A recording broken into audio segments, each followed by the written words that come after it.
26 August bank ஹாலிடேயை முன்னிட்டு இன்று OVO Aryna மற்றும் AXS வெப்சைட்டில் மாத்திரம் அதிரடி ஃபிளாஷ் சேல்ஸ்.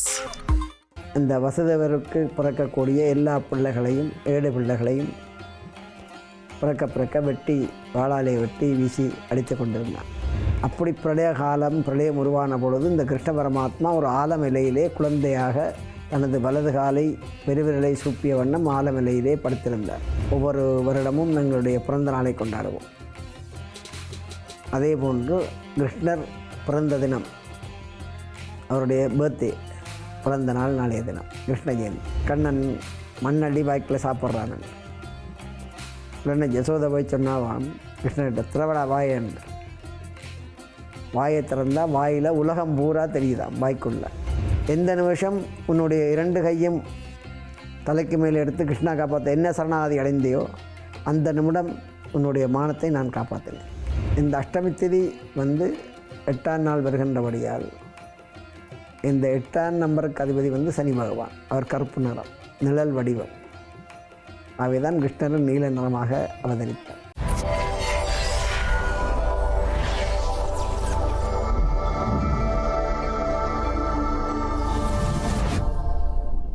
ஓம் குரு பிரம்மா குரு விஷ்ணு குருதேவோ மகேஸ்வரः குரு சாட்சாத் பரபிரம்மம் தஸ்மை ஸ்ரீ குருவே நமः. நமது குருநாதர் வித்யாகுரு தீட்சாகுரு ஆகியோரை மானசீகமாக பிரார்த்தனை செய்து எனது குலதெய்வம் இஷ்ட தெய்வமாகிய நல்லை குமரனுடைய பாதார பிந்தங்களை பணிந்து நாளைய தினம் நடைபெற இருக்கின்ற கிருஷ்ண ஜெயந்தி விரதத்தை முன்னிட்டு ஐபிசி நேயர்களுக்கு அடியேனுடைய சிறிய குறிப்புரையை தரலாம் என்றிருக்கின்றேன். இந்த கிருஷ்ண ஜெயந்தியானது ஆவணி மாதத்திலே கோகுலாஷ்டமி, ரோகிணி நட்சத்திரம் அஷ்டமி திதியும் கூடிய தினம், கிருஷ்ணர் அவதரித்த தினம், வசுதேவருக்கும் பிள்ளையாக பிறந்த தினம், சிறையிலே குழந்தையாக பிறந்தார். இந்த கிருஷ்ண பகவான்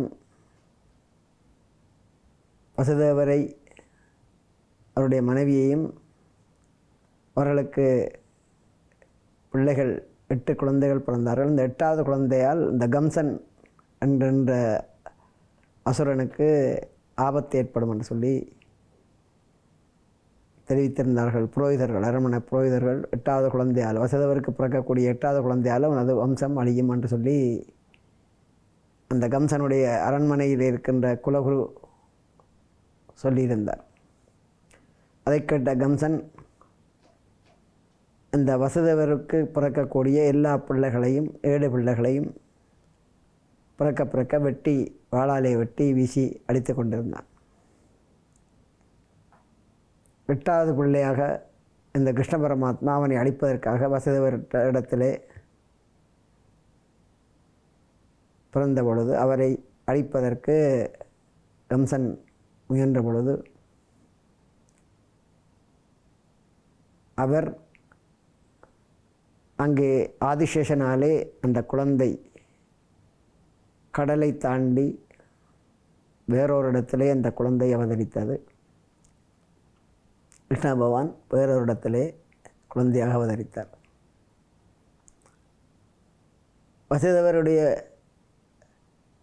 வீட்டிலே ஒரு பெண் குழந்தை ஜன்மமாகியது. அதே நேரம் கம்சன் அந்த பெண் குழந்தையை அளித்தான். இங்கே கிருஷ்ண பகவான்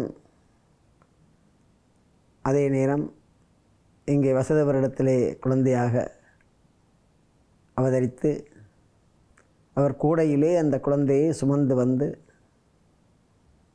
அந்த குழந்தையை வளர்த்தார். அப்படி வளர்க்கப்பட்டவர் தான் இந்த கிருஷ்ண பரமாத்மா.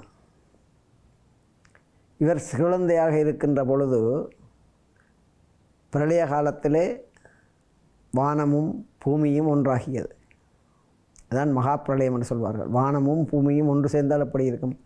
எந்த பொருளும் உலகத்தில் மிஞ்சாது, எல்லாமே அழிந்துவிடும்.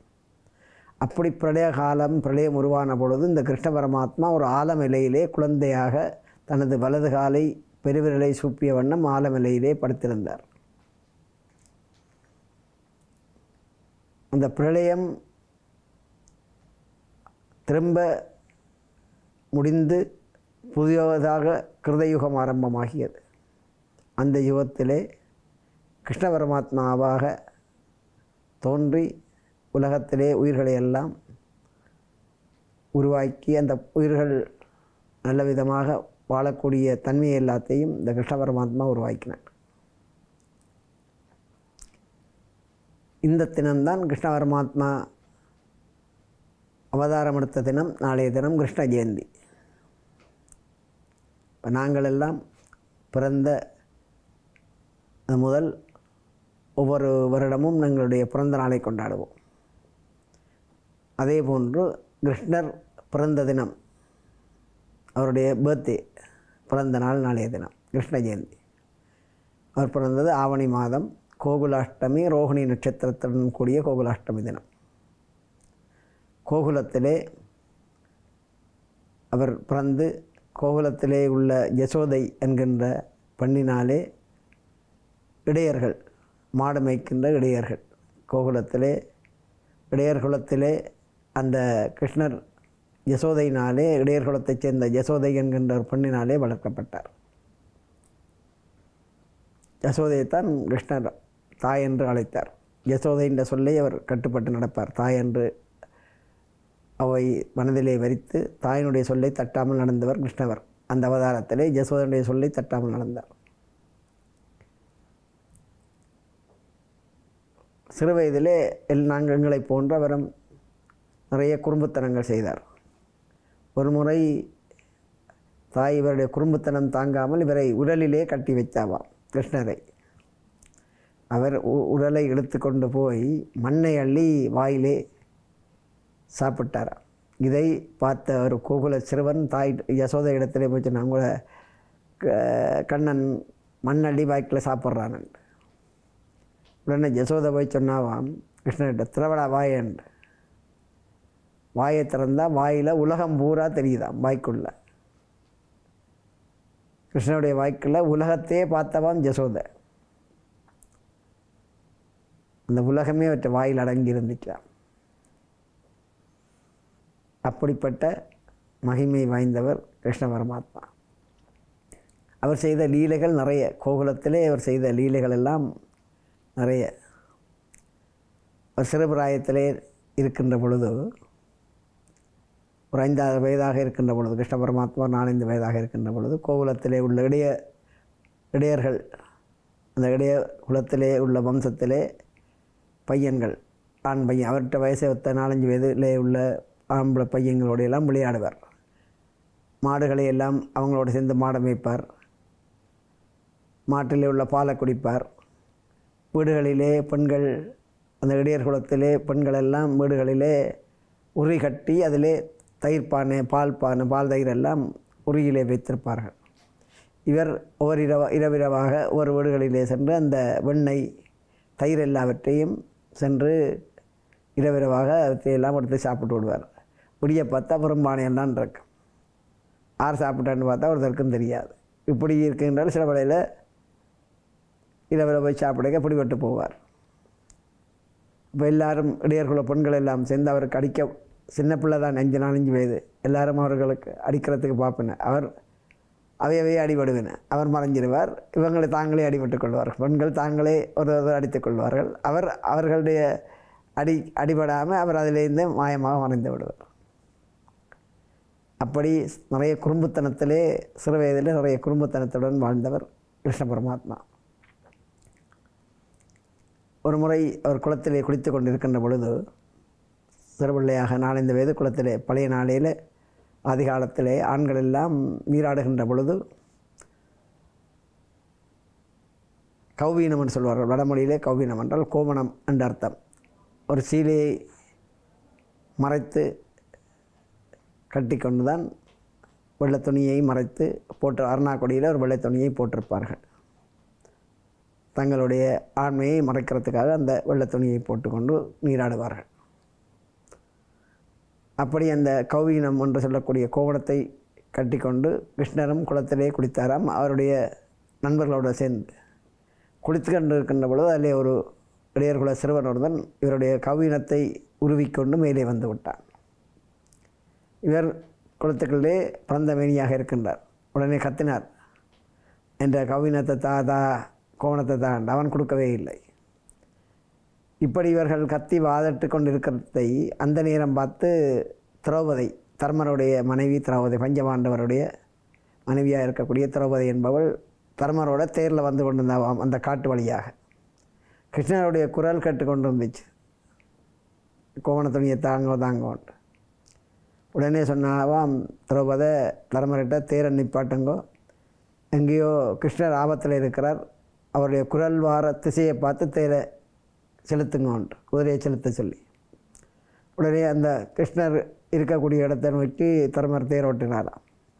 போய் பார்த்தா காட்டுக்குள்ளே கிருஷ்ணர் குளிச்சோன்றிருக்கிறார், கத்திக்கொண்டிருக்கார், தண்டை கோவண துணியை தாங்கோன்று. உடனே தர்மரை திரௌபதி சொன்னாவன் தேரை நிறுத்துங்கன்னு சொல்லி நிறுத்தினவன இறங்கி ஓடி போனாவான். அவள் அரசி, திரௌபதி வந்து அரசி. ஒரு அரசி கட்டியிருக்கின்ற புடவைன்ற பெருமதி விலைமதிப்பற்றது. அதிலே வைடூரியங்கள், நவரத்தினங்கள், முத்துக்கள், பவளங்கள் எல்லாம் நிறைய அந்த சாரியிலே சேலையிலே எல்லாம் வேலைப்பாடு செய்திருப்பார்கள். அப்படி விலைமதிப்பற்றது அரசிமார் கட்டக்கூடிய சேலைகள், புடவைகள் எல்லாம்.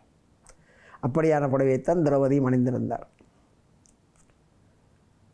அந்த புடவையுடன் கிருஷ்ணர் இருக்கின்ற திசையை நோக்கி சென்றார். கிருஷ்ணர் குளத்திலே குளித்து கொண்டிருந்தார். இவங்கள் வெளியில் அந்த கோமண துணியை வச்சோன்னு அதை பார்த்தா அவர் இதை கத்தி கொண்டிருந்தார், அந்த கோமணத்தை தாங்குவதாங்க. இதை பார்த்து கொண்டிருந்தா திரௌபதி போய் பார்த்த உடனே அவருக்கு நிலைமை விளங்கிச்சு. உடனே அவள் எதையும் யோசிக்கல. தன்னுடைய புடவைன்ற விலையோ பெருமதியோ எதையும் யோசிக்கல. தன் புடவையிலேருந்து ஒரு பாதியை கிழித்து கொடுத்தா, இதை கட்டிக்கொண்டு முதல்ல நீ வெளியே வா, மேலே வான்னு சொல்லிட்டு அவள் தன் பாட்டுக்கு போய் தேரில் ஏறி தர்மரோட போயிட்டா. கிருஷ்ணர் அதை கட்டிக்கண்டு வெளியே வந்து சொன்னார், 5 வயதாக கேட்கல. திரௌபதிட்ட சொன்னாராம், இதுக்கு பிரதியுபகாரம் நான் உனக்கு செய்வேன், இதுக்கு பிரதியுபகாரம் வேண்டாம், பதிலுதவி நான் உனக்கு செய்வேன் என்று சொல்லிவிட்டாராம். அதே மாதிரி பஞ்சபாண்டவரும் 101 கௌரவரும் பகடை சூதாடினார்கள். 101 பஞ்சபாண்டவர் சூதாடுகின்ற பொழுது தர்மர் கொண்டு சகாதேவன் வரையான 5 பேரும் சூதாடி அதில் திரௌபதியை வைத்து தோற்றுவிட்டார்கள் சூதிலே. உடனே துரியோனுடைய தம்பி துச்சாதனன் அந்த சபையிலே வைத்து திரௌபதிக்கு துயில் இருந்தாராம்.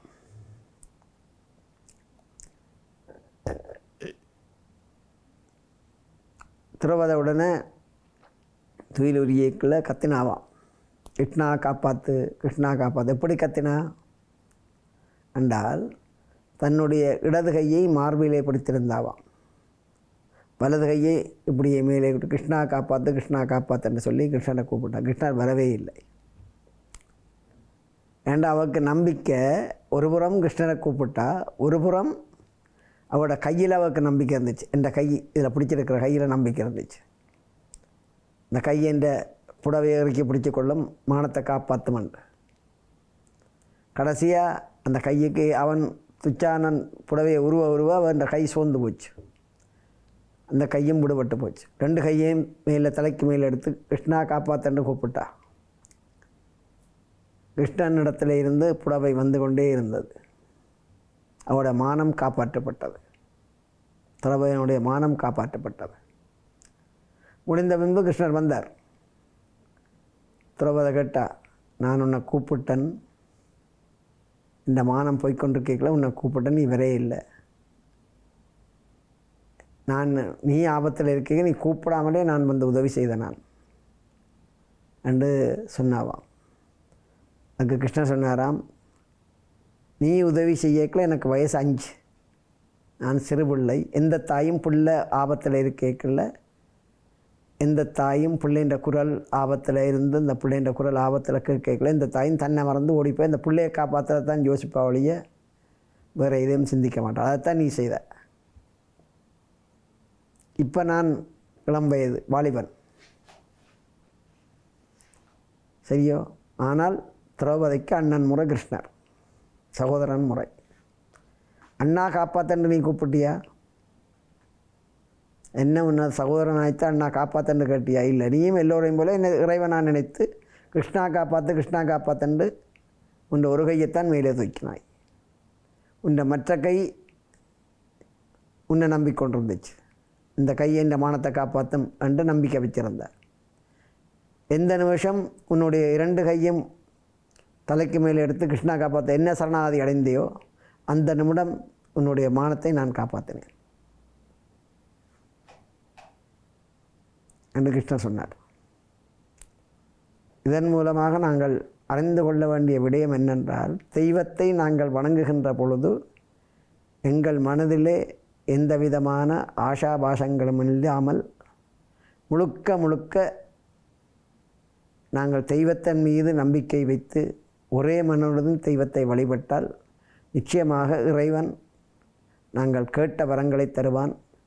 கேட்ட வரங்கள் எல்லாம் எங்களுக்கு கிடைக்கும். நிச்சயமாக அதில் எந்த மாற்றமும் கிடையாது. நம்பினோர் கைவிடப்படார், இது இறைவனுடைய வாக்கு. ஆகவே இறைவனை நாங்கள் முழு மனதுடன் இறைவனில் நம்பிக்கை வச்சு இறைவனை நம்பி நாங்கள் ஒரு காரியத்தை செய்கின்ற பொழுது, விரதமாக இருந்தாலும் சரி, வணங்குகின்றதாக இருந்தாலும் சரி, முழு நம்பிக்கையோடு ஒரே மனதோடு இறைவனுடைய சிந்தனையுடன் இறைவனை வழிபடுகின்ற பொழுது நிச்சயமாக எங்கள் நம்பிக்கை வீண் போகாது. இறைவன் மனமிறங்கி எங்கள் நம்பிக்கைக்கு துரோகம் செய்யாமல் நிச்சயமாக அந்த நம்பிக்கை வீண் போகாத மாதிரி எங்களுக்கு நாங்கள் கேட்டதையெல்லாம் இறைவன் தருவான். எல்லாம் இந்த அனுபவத்திலே நான் உணர்ந்திருக்கின்றேன். எத்தனையோ பேருக்கு நான் கோயில் வழியை பிரசங்கம் செய்ய கூட அதை சொல்லியிருக்கின்றேன். நாங்கள் செய்கின்ற வழிபாடு, ஆலயத்திலே வழிபாடு செய்கின்ற பொழுது நாங்கள் ஒரு மனதுடன் தெய்வத்தை முழுக்க தெய்வத்திலே நம்பிக்கை வைத்து தெய்வ சிந்தனையுடன், மனதிலே வேறு எந்த விதமான சிந்தனையும் இல்லாமல் தெய்வ சிந்தனையுடன் நாங்கள் அந்த விரதத்தை, அந்த வழிபாடுகளை மேற்கொள்கின்ற பொழுது நிச்சயமாக தெய்வம் மனமிறங்கி நாங்கள் கேட்டவற்றுக்கு செவிசாய்த்து கேட்டவற்றையெல்லாம் தரக்கூடிய தன்மை உண்டாகும். இதில் எந்த சந்தேகமும் உங்களுக்கு தேவையில்லை. நாங்கள் செய்ய வேண்டியதெல்லாம் வீட்டிலே இருந்து இன்றைக்கு கோயிலுக்கு செல்ல வேண்டும், இன்றைக்கு ஒரு விரதம் தினம் நாங்கள் தெய்வத்தை வழிபட வேண்டும் என்று சொல்லி ஆலயத்திற்கு செல்கின்றோம். உதாரணமாக சரி, விநாயகர் விரதம் என்று வைத்துக்கொள்வோம். இன்றைக்கு பிள்ளையார் கதை விரதம் ஆரம்பிக்கின்றது. நாங்கள் விநாயகர் விரதம் என்று சொல்லி வீட்டிலே குளித்த முடிக்க துப்புரவாக கோயிலுக்கு செல்கின்றோம். அதே சிந்தனையுடன் கோயிலுக்கு சென்று அதே சிந்தனை மாறாமல் கோயிலிலே இறைவனை வழிபட்டு இறைவனுடைய தேவார புராணங்களை ஆலயத்திலே படித்து அங்கே நடக்கின்ற பூஜைகள் வழிபாடுகளை எல்லாம் நல்ல விதமாக நாங்கள் தரிசித்து வழிபட்டு பூஜை முடிந்த பின்பு அதே சிந்தனையுடன் நாங்கள் வீட்டுக்கு வருவோமே ஆனால் எங்கள் விரதத்திலே எந்த விதமான இடையூறும் ஏற்படாமல் அந்த விரதத்துக்குண்டான பலன் கைமேல் கிடைக்கும். இதில் எந்த மாற்றமும் இல்லை. ஆனால் நடைமுறையிலே நாங்கள் அதை செய்வதில்லை. நான் நேற்று முன்தினம் கூட ஒரு கோயில் சங்காபிஷேகத்தை சென்ற பொழுது அதை கூறியிருந்தேன் மக்களுக்கு. வீட்டிலே இருந்து வெளிக்கிடுவோம், குளித்து வெளிக்கினால் இன்றைக்கு பிள்ளையார் கதை விரதம் கோயிலுக்கு போக வேண்டும். அது உண்மை. இடையில் வரைக்க வழியில் உங்களுக்கு தெரிஞ்சாக்களவே கதைப்பினேன். இந்த பிள்ளை என்ன செய்யுது, புருஷனை என்ன செய்கிறார், வீடு கட்டிட்டியா, அதில் எங்களோட மனம் மாறிடும். கோயிலுக்கு போகணுமென்ற சிந்தனையெல்லாம் மாறிடும், புலன்கள் மாறிவிடும். சரி, அது ஒரு புறம் இருக்கட்டும். நாங்கள் கோயிலுக்குள்ளே வந்து விட்டோம். கோபுர வாசலை தாண்டி கோயிலுக்குள்ளே வந்து விட்டோம். கோயிலில் வந்தோடனே என்ன செய்வோம்? முதல்ல ஒரு தரம் கோயில் வீதியை சுற்றி கும்பிடுவோம். வந்த ஒரு இடத்துல அமர்ந்திருப்போம். அங்கால கோயிலுக்குள்ளே ஐயா அபிஷேகங்கள் பூஜைகள் எல்லாம் செய்து கொண்டிருப்பார். எங்களுக்கு அருகிலே இருப்பவர்கள் ஏதாவது கதை கேட்பார்கள், அல்லது நாங்கள் தினம் ஒரு அருகிலே தெரிந்தவர்கள் இருந்தால் நாங்கள் கூட அவர்கள் கதைக்காவிட்டால் நாங்கள் அவர்களிடத்திலே கதை கேட்போம். அம்மா நீங்களும் விரதமா என்று ஆரம்பிப்போம். ஓ நானும் பிள்ளை விரதம் பிடிக்கிறேன். சரி, உங்களோட பிள்ளை கல்யாணம் முடிச்சிட்டுதா, நீங்கள் வீடு கட்டி முடிஞ்சுதா, கார் வாங்கினீங்களா, நகை வாங்கினீங்களா, பிள்ளை வெளிநாட்டு போயிட்டுதா, படிப்பு முடிஞ்சுதா, இதுதான் கதை.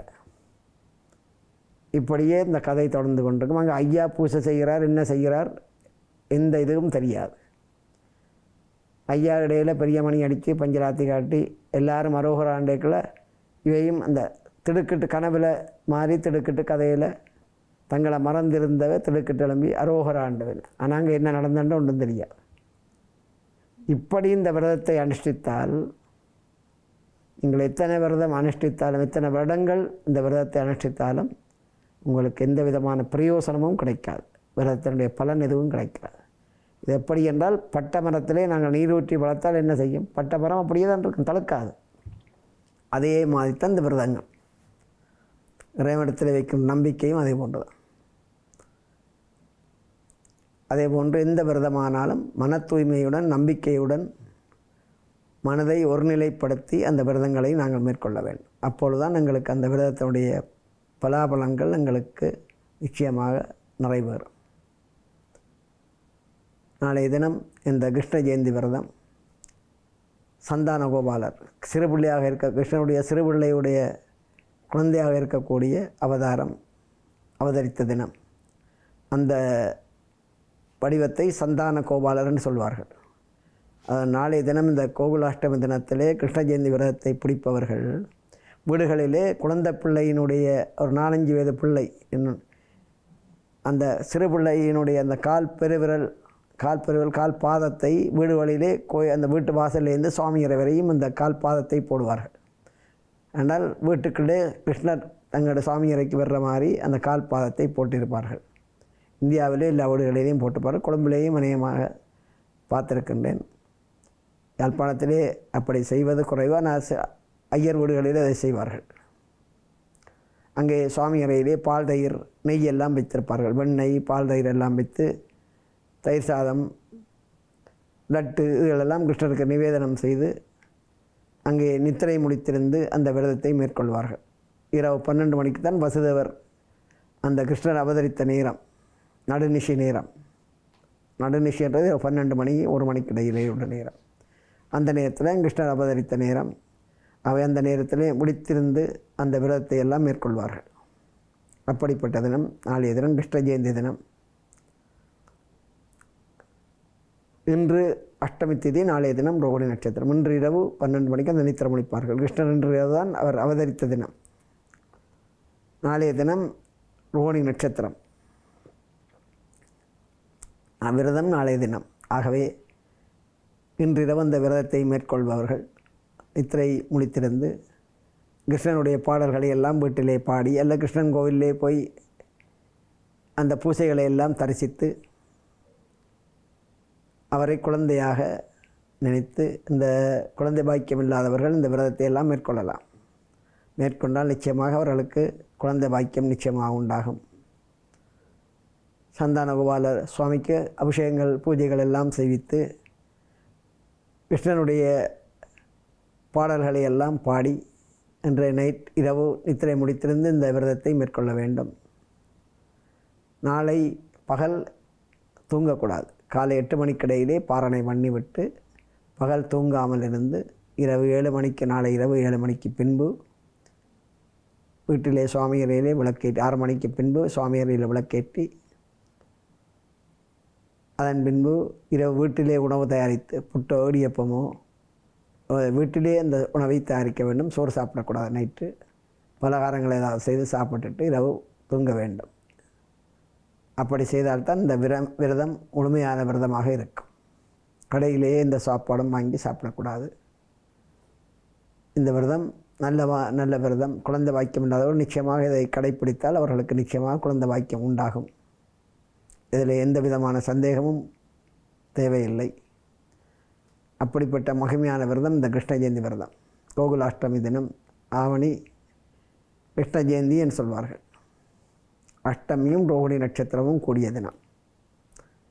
ஆகவே நாங்கள் இந்த அஷ்டமி நவமியில் நல்ல காரியமெல்லாம் செய்வதில்லை.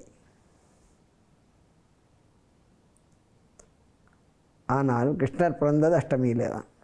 அதான் நீல நிறமாக அவதரித்தார். அஷ்டமி என்பது 8ஆம் நாள், 8வது திதி. அஷ்டமம் என்றால் 8. அஷ்டமி திதி என்பது 8வது திதியிலே 8வது நாள் அஷ்டமி திதி. இந்த அஷ்டமி திதி 8ஆம் நாள் வருகின்றபடியால் இந்த 8ஆம் நம்பருக்கு அதிபதி சனி பகவான். அவர் கருப்பு நிறம், நிழல் வடிவம். அவைதான் கிருஷ்ணரும் நீல நிறமாக அவதரித்தார். அவை இந்த சனியினாலே ஏற்படக்கூடிய தோஷங்கள், 7.5 சனி, அஷ்டமச்சனி, அர்த்தாஷ்டமச்சனி, கண்டச்சனி, இந்த இவைகள் நடைபெறும் என்ற தோஷம் உள்ளவர்கள் நாளைய தினம் இந்த கிருஷ்ண ஜெயந்தி விரதத்தை மேற்கொண்டால் அந்த தோஷ பாதிப்புகள் குறைவடையும். இந்த கிருஷ்ண ஜெயந்தி விரதத்தை மேற்கொண்டு விஷ்ணு கோவிலே சென்று நித்திரை முடித்து, இன்று இரவு நித்திரை விழித்திருந்து நாளைய தினம் அந்த பூஜை வழிபாடுகளை மேற்கொண்டு பாரணை செய்தால் நிச்சயமாக அவர்களுக்கு சனி பகவானால் ஏற்படக்கூடிய பாதிப்புகள் ஓரளவு குறைவடையும்.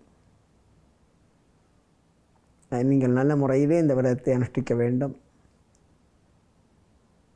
இந்த பலன்கள் எல்லாம் உங்களுக்கு நிச்சயமாக கைமேல் கிடைக்கும். நம்பிக்கையுடன் தெய்வத்தை நாங்கள் செய்கின்ற பொழுது, எந்த விரதமாக இருந்தாலும் தெய்வத்திடம் அந்த விரதத்தை மேற்கொள்கின்ற பொழுது பெண்கள், முக்கியமாக இந்த விரதத்தை மேற்கொள்கின்ற பெண்கள் ஒன்றை கவனத்தில் கொள்ள வேண்டும். பெண்கள் விரதம் அனுஷ்டிக்கின்ற, ஆண்களுக்கு அந்த கட்டுப்பாடு கிடையாது. பெண்களுக்கு இந்த விரதம் அனுஷ்டிக்கிறதுக்கு ஒரு சில விதிமுறைகள் இருக்கின்றது. வேதங்களிலே இந்த விதிமுறைகளை வகுத்திருக்கின்றார்கள். ஒரு பெண், கன்னிப்பெண் விரதம் அனுஷ்டிக்க வேண்டுமென்றால் தந்தையிடம் அனுமதி கேட்ட பின்பு அந்த விரதத்தை மேற்கொள்ள வேண்டும். தந்தை இல்லாவிட்டால் தனக்கு மூத்த சகோதரனிடத்திலே அந்த அனுமதியை பெற வேண்டும். அப்படி இல்லாவிட்டால் தந்தையுடைய உடன் பிறந்த சகோதரர், சிறிய தந்தையார் இல்லை பெரிய தந்தையார், அவர்களிடத்தில் அனுமதி கோரி இந்த விரதத்தை மேற்கொள்ள வேண்டும். திருமணமான பெண்ணான இருந்தால் கணவனிடத்திலே அனுமதி வாங்கி அந்த விரதத்தை மேற்கொள்ள வேண்டும். அல்லது கணவன் இல்லாவிட்டால் தந்தை அல்லது மூத்த சகோதரத்திலே அனுமதி வாங்கி விரதத்தை மேற்கொள்ள வேண்டும். இவர்களிடத்திலே அனுமதி வாங்காமல் பெண்கள் எந்த விரதத்தை மேற்கொண்டாலும் அந்த விரதம் அவர்களுக்கு முழுமையான பலனை தராது. ஆண்களிடத்திலே அனுமதி பெறாமல் ஒரு பெண் விரதத்தை மேற்கொள்வானாயானால் அவளுக்கு அந்த விரதத்தினுடைய முழு பலனும் கிட்டாதுன்னு சொல்வார்கள். இது வேதத்திலே, புராணங்களிலே குறிப்பிடப்பட்டிருக்கின்றது. ஆகவே பெண்கள் இவற்றையெல்லாம் நல்ல முறையிலே கடைப்பிடித்து இந்த விரதங்களை எல்லாம் தந்தையினுடைய, கணவனுடைய அல்லது சகோதரனுடைய அனுமதியுடன் இந்த விரதங்களை நல்ல முறையிலே அனுஷ்டித்து உங்களுக்கு தேவையான பலன்களை எல்லாம் நீங்கள் வாழ்க்கையிலே பெற்று நல்ல விதமாக வாழ வேண்டும் என்று கேட்டு, இந்த விரதத்தின் மூலமாக நீங்கள் எல்லோரும் நலமுடனும் வளமுடனும் வாழ வேண்டும் என்று பிரார்த்தித்து விடைபெறுகின்றேன். நன்றி, வணக்கம்.